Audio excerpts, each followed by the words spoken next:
Felipe, hoje, terça-feira, nosso programa, vamos falar sobre política, eleição, processo eleitoral, cidadania, democracia. Você manda aí sua participação pelas nossas redes sociais. Sua mensagem pode ser enviada pelo Twitter, @cenapoliticotcm, o facebook.com/cenário político TCM, também o nosso WhatsApp 88028979 e o Instagram @cenário político TCM.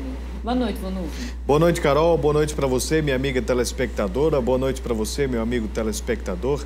Estamos começando mais uma edição do Cenário Político TCM, agradecendo desde já a sua audiência, você que nos acompanha aqui em Mossoró e também nas várias cidades que possuem os serviços da TCM Telecom. Forte abraço para você em Apodi, repercutiu bastante ontem a divulgação da pesquisa TCM-TS2 lá com os candidatos de Apodi. E você continue aqui com a gente, porque amanhã tem debate, né, com os candidatos de Apodi. A gente segue acompanhando aí o calendário eleitoral, junto aqui com o nosso calendário de cobertura especial das eleições 2020. Carol, vamos já trazer aqui a fala do vereador Manuel Bezerra. Já chegou aí, Master?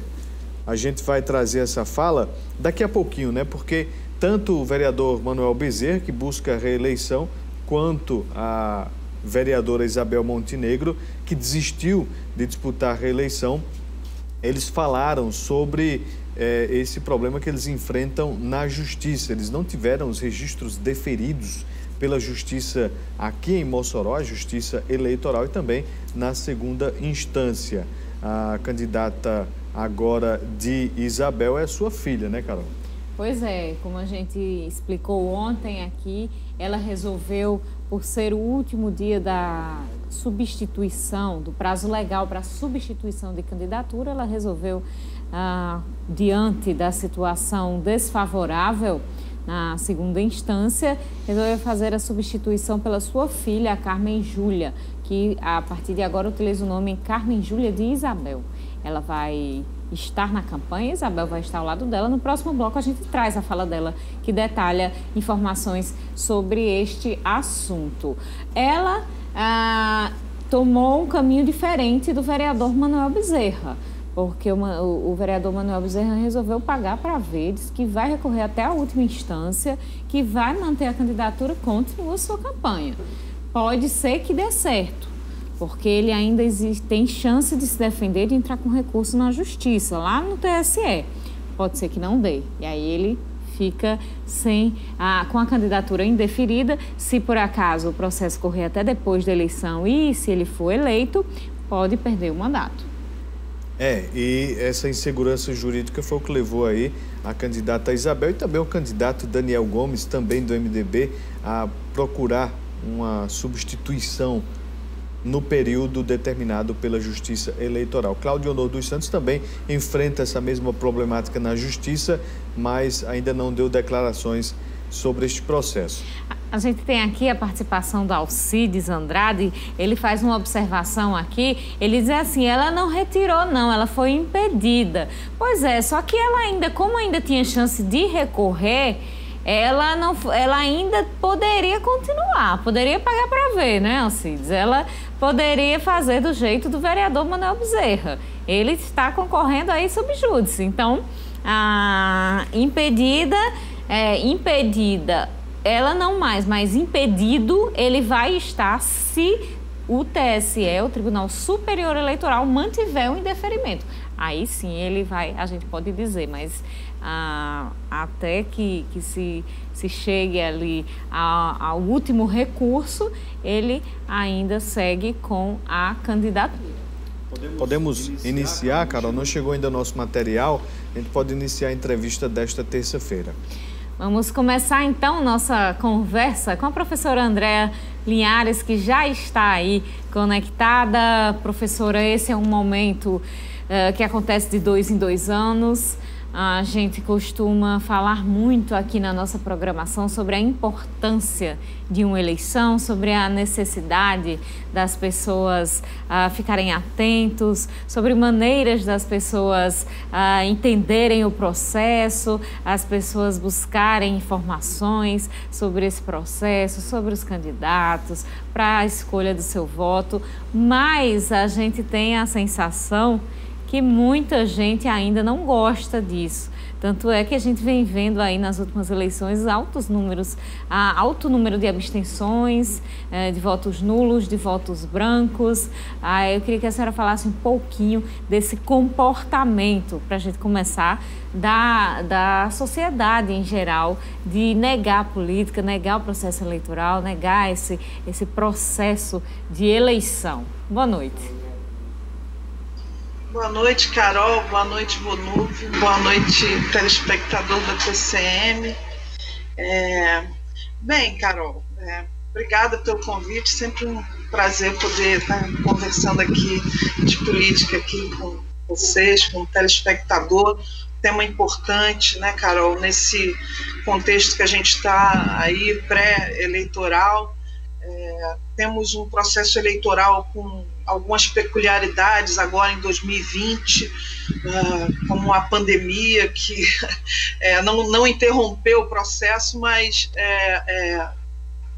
acabou sendo um fator que vai exercer alguma influência, né, nesse processo eleitoral. Bem, mas do ponto de vista assim do que você me perguntou, da importância de se discutir, de uma certa resistência do eleitor em participar, em procurar se inteirar do que está acontecendo.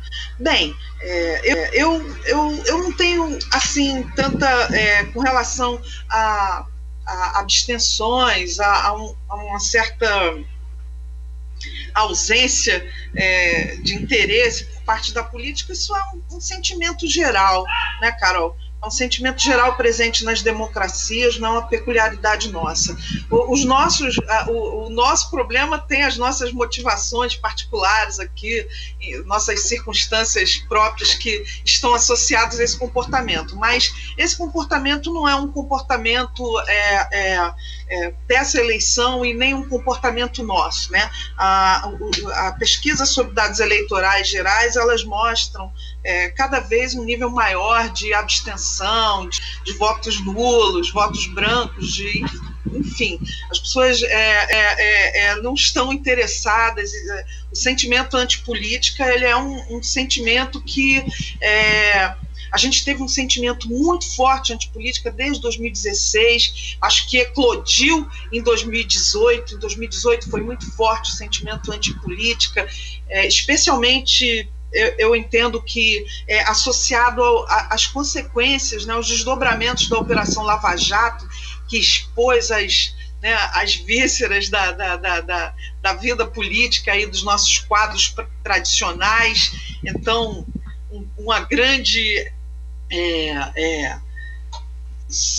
sentimento, né, de negação da política. Mas, curiosamente, Carol e Vonúvio, nessa 2018, o que alguns pesquisadores vêm verificando, e eu também aqui concordo com base na própria realidade aqui do Rio Grande do Norte, é que esse sentimento antipolítica,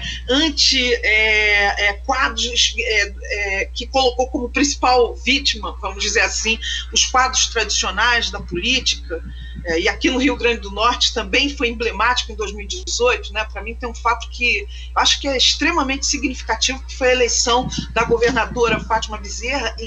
Ela foi eleita, ela teve maioria dos votos em 166 dos 167 municípios. Isso é muito, né, sintomático desse sentimento que a gente está falando. Um partido que a gente sabe que o PT nunca teve muita expressão do ponto de vista de controle de bases locais, mesmo desde 2002, com a entrada do PT no governo federal,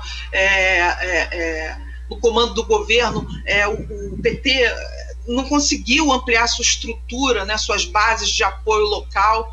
A gente teve 6 municípios de pouca expressão eleitoral aqui em 2016, se eu não me engano. E, então, esse sentimento antipolítica, como eu falei, que prejudicou especialmente os quadros os velhos quadros da política tradicional, eu não vejo esse sentimento tão forte em 2020. Né? Eu acho que esse sentimento arrefeceu. Né? E a gente, não só em termos de Brasil, como aqui também, né? Eu acho que a gente tem o candidato que está à frente na capital, o prefeito Álvaro Dias, e a própria em Mossoró, a atual prefeita Rosalba Ciarline, são um indicativo disso, e não só aqui, né? De modo geral. Então, o sentimento de política e de renovação, ele deu uma arrefecida nessa eleição de 2020. No próximo bloco a gente continua a falar sobre o assunto, vamos para um rápido intervalo, daqui a pouco a gente volta.